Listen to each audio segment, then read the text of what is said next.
પાઠ 8 છત્રી રતિલાલ બોરીસાગર સાહિત્ય પ્રકાર હાસ્ય નિબંધ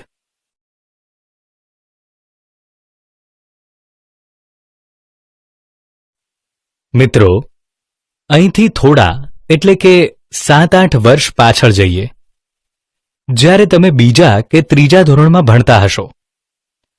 ત્યારે દરેકની સાથે સ્કૂલમાં પેન્સિલ ખોવાઈ જવી, રબર ગુમ થઈ જવું, નોટબુક તો બાજુવાળાના દફતરમાં 2 દિવસ રહે ને પછી પાછી મળે, ફૂટપટ્ટીના તો 2 કટકા થઈ જ ગયા હોય, વગેરે ઘટનાઓ બની હશે. વસ્તુ ભૂલી ગયા પછી મમ્મી પપ્પા આગળ મૌન વ્રત લઈ ઊભા રહી જવાનું. મમ્મીની રોજની સલાહ આજે પેન્સિલ ખોવાવી ન જોઈએ, ને છતાંય આગળ જણાવ્યો એ ક્રમ સતત ચાલુ જ રહે. બાળપણ બધું ભૂલાવી દેતું, કોઈ જાતની પરવા નહીં. ખોવાઈ જવું હોય તે ખોવાય ને તૂટવું હોય તે તૂટે, આપણે જીવો મસ્તીમાં.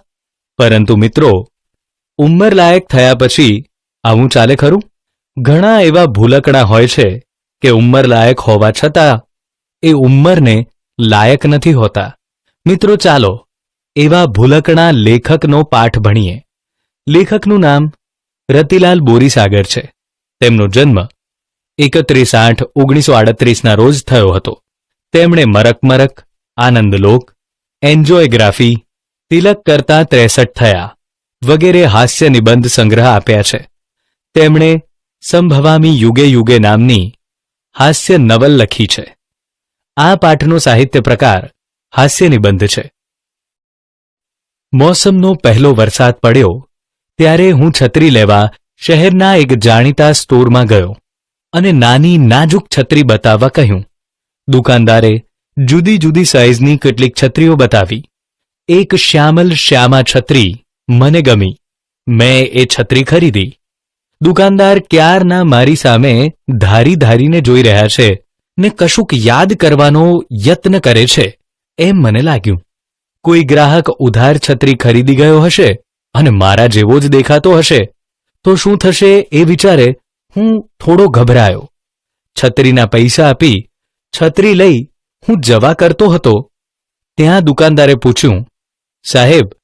કાકાને બદલે સાહેબ કહ્યું એ મને ગમ્યું. પરિસ્થિતિમાં જો કે એનાથી ખાસ કશો ફરક નહોતો પડતો, તોય જરા સારું લાગ્યું. તમે ગઈ સાલ છત્રી લેવા આવેલા ખરા? ગઈ સાલ જ નહીં, એની પહેલાની સાલે પણ છત્રી લેવા આવેલો. ગઈ સાલની પહેલાની સાલે પણ મેં છત્રી ખરીદેલી. અલબત્ત એ બીજી કોઈ દુકાનેથી ખરીદેલી. પણ સાહેબ, અમારી છત્રી એમ વરસ દિવસમાં તૂટી ન જાય. અમારી છત્રી ખૂબ ટકાઉ હોય છે. તે હશે, હું ના નથી પાડતો. તમારી છત્રી ટકાઉ હશે જ, પણ તમારી છત્રી મારી પાસે ટકતી નથી. ખોવાય જ નહીં એવી છત્રી તમે રાખો છો? એવી છત્રી તો અમે નથી રાખતા. કદાચ કોઈ નહીં રાખતું હોય એટલે છત્રી તમારી પાસે ટકે એવો ઉપાય તમારે જ શોધી કાઢવો પડે.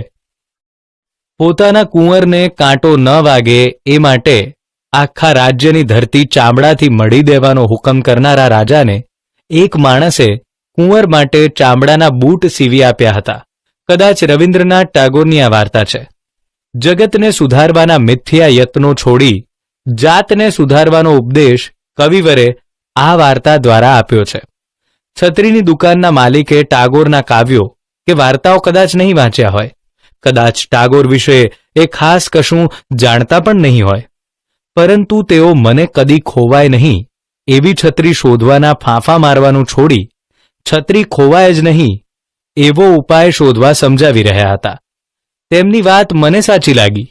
પરંતુ જ્ઞાન મળવા માત્રથી કશું વળતું નથી અને મળેલા જ્ઞાનને આચરણમાં મૂકવાનું એટલું સહેલું નથી. ફાંફા મારવા એટલે વ્યર્થ પ્રયત્ન કરવા અને આચરણ એટલે વર્તન.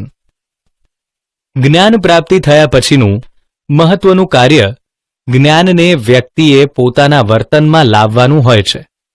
જ્ઞાન મળવાથી કંઈ વળતું નથી.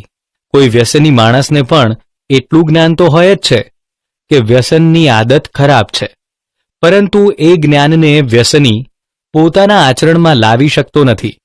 એટલે જ લેખક કહે છે મળેલા જ્ઞાનને આચરણમાં મૂકવાનું એટલું સહેલું નથી. છત્રી ન ખોવાય એ માટે મેં કશા ઉપાયો કર્યા જ નથી એવું ન કહેવાય. છતાં મારા સાનિધ્યમાં કોઈ પણ છત્રી એટલી બધી ચંચળ બની જાય છે કે મારો ત્યાગ કરતા એને સહેજે વાર લાગતી નથી. દુકાનેથી લઈને ઘર સુધી પહોંચતા સુધીમાં પણ છત્રી ખોઈ નાખવાના વિક્રમો મેં એકથી વધુ વાર નોંધાવ્યા છે.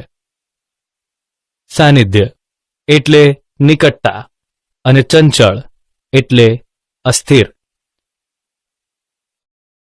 તમે ગળામાં માળાની જેમ મોટી દોરી રાખો, એ દોરી સાથે છત્રી બાંધો. છત્રી ખુલી શકે એટલી મોટી દોરી રાખજો. વરસાદમાં ભીની થયેલી છત્રીથી શર્ટ ભીનું ન થાય એ માટે ઉપરના ભાગે ઓછાડ વીંટી રાખજો. તમે છત્રી સાચવવા તમારી સાથે ને સાથે ફરે એવો પગારદાર માણસ રાખો. કેટલાક લોકો બહાર જવાનું હોય તેટલા વખત પૂરતો ડ્રાઈવર રાખે છે, તેમ તમે આવો 2-3 કલાક પૂરતો પગારદાર માણસ રાખી શકો. તમે ચાતુર્માસમાં ઘરે જ રહો, એક ટાણા કરો ને પ્રભુ ભજન કરો. છત્રી ખરીદવી જ નહીં પડે એટલે પછી ખોવાવાનો પ્રશ્ન જ નહીં રહે. છત્રી ઉપર તમારું નામ સરનામું લખાવો. કદાચ કોઈને જડે તો પોસ્ટકાર્ડ લખીને તમને જાણ કરી શકે. ઓછાડ એટલે ઢાંકવા કે પાથરવાનું લુગડું અથવા ચાદર. ચાતુર્માસ એટલે ચોમાસાની ઋતુના 4 મહિના. અને એક ટાણું એટલે 24 કલાકમાં એકવાર જમવું તે. મિત્રો, આપણે ત્યાં જો કંઈ મફત મળતું હોય તો એ છે સલાહ. કોઈની મુશ્કેલીની જાણ થાય એટલે લોકો સલાહ આપવા લાગી જતા હોય છે. અમુક તો એવી સલાહ આપે કે મૂળ મુશ્કેલી ભૂલાઈ જાય અને સલાહ પ્રમાણે કરવા જઈએ એટલે નવી નવી મુશ્કેલીઓ જન્મતી જાય. છત્રી ન ખોવાય એ માટે ઉપરની ને ઉપરના જેવી ઘણી સલાહો મને મળી. કેટલીક સલાહો તો મળ્યા પછીની 5 જ મિનિટમાં હું ભૂલી ગયો. કેટલીક સલાહોનો અમલ કરવાનું ઘણું મુશ્કેલ લાગ્યું. પણ છત્રી પર નામ સરનામું લખવાની સલાહનો અમલ કરવા જેવું છે એમ મને લાગ્યું. એટલે આ વખતે લીધેલી નવી છત્રી પર મારું પૂરું નામ, વિગતવાર સરનામું, ટેલિફોન નંબર વગેરે બધું જ લખાવ્યું. વરસાદના પાણીથી ભૂસાઈ ન જાય એવા પાક્કા રંગથી લખાવ્યું. મારો વિચાર તો મારો આખો બાયોડેટા લખવાનો હતો, પણ મેં સંયમ રાખ્યો. છત્રી પર નામ સરનામું લખવાનો ઉપાય ખરેખર કારગર નીવડ્યો. છત્રી લીધાના 20 દિવસ પછી મને રાજકોટથી પત્ર મળ્યો. અમદાવાદ રાજકોટની મુસાફરી દરમિયાન પોતાની છત્રીને બદલે ભૂલથી મારી છત્રી આવી ગયાનો એકરાર એ પત્રમાં હતો. ક્ષમાયાચના કરી હતી ને એમની છત્રી મારી પાસે ન આવી હોય તો પણ મારી છત્રી લઈ જવા ઘટનું કરવા જણાવ્યું હતું. આ દિવસોમાં વરસાદ નહોતો એટલે મારી છત્રી ખોવાઈ છે એની ખબર મને આ પત્ર મળ્યો ત્યારે જ પડી. જે માણસ પોતાની છત્રી સાચવી ન શક્યો એ માણસ બીજાની છત્રી સાચવીને લઈ આવ્યો હોય એવી પત્ર લેખકની શ્રદ્ધા ચોક્કસ વધુ પડતી હતી. મેં પત્ર લખીને આ સજ્જનનો આભાર માન્યો અને એમની છત્રી મારી પાસે ન હોવાનું જણાવી દિલગીરી વ્યક્ત કરી અને મારી છત્રી મેળવી લેવા ઘટનું કરવાનું વચન આપ્યું. કારગત એટલે સફળ, એકરાર એટલે કબૂલાત, દિલગીરી એટલે અફસોસ અને ઘટતું કરવું એટલે યોગ્ય લાગે તે કરવું. રાજકોટ રૂબરૂ જઈને પત્રમાં આપેલા સરનામેથી છત્રી મેળવી લેવા સિવાય છત્રી પાછી મેળવવાનો બીજો કોઈ ઉપાય સૂઝ્યો નહીં. આ ઉપાય મારા સિવાય સૌને નકામો લાગ્યો. રાજકોટ જવા આવવાના બસ ભાડાના ઓછામાં ઓછા 250 રૂપિયા થાય. બીજો વધારાનો ખર્ચ ગણીએ, રિક્ષા ભાડા, ચા પાણી નાસ્તો વગેરે, તો 300-350 રૂપિયા થઈ જાય. એટલે રાજકોટ છત્રી લેવા જવાનું વ્યવહારું ન કહેવાય. કદાચ મૂર્ખાઈ ભર્યું કહેવાય એવો સૌનો મત હતો. પણ હું મક્કમ રહ્યો. આમાં પૈસાનો પ્રશ્ન ન હતો. પોતાની છત્રી ખોવાઈ હોવા છતાં બીજા માણસની છત્રી એને પરત કરવાની એમની ભાવના અને પ્રામાણિકતાની કદર કરવાનો પ્રશ્ન હતો. પણ આવી સૂક્ષ્મ રીતે આ જગતમાં કેટલા લોકો વિચારે છે. બધા ભલે ગમે તે કહે, પણ છત્રી લેવા રાજકોટ તો શું, રશિયા જવું પડે તો પણ જવું જોઈએ એવો મારો દ્રઢ મત હતો. રાજકોટ ગયો. છત્રી પાછી મેળવી, પેલા સજ્જનનો આભાર માન્યો, વળતી બસમાં અમદાવાદ પાછો આવ્યો. પણ અમદાવાદ ઉતરતી વખતે બસમાં છત્રી ભૂલી ગયો. ઘરે ગયા પછી સૌએ પૂછ્યું ત્યારે જ યાદ આવ્યું. તરત પાછો બસની ઓફિસે ગયો, પણ કોઈએ છત્રી જમા કરાવી નહોતી. રિક્ષા ભાડાના જવા આવવાના બીજા 80 રૂપિયા થયા. પછીના દિવસે છત્રીના સ્ટોરમાં જઈ મેં છત્રી માંગી. દુકાનદારે સ્મિત કર્યું. મેં પણ સામું સ્મિત કર્યું. મિત્રો, દુકાનદારે લેખક સામે સ્મિત કેમ કર્યું?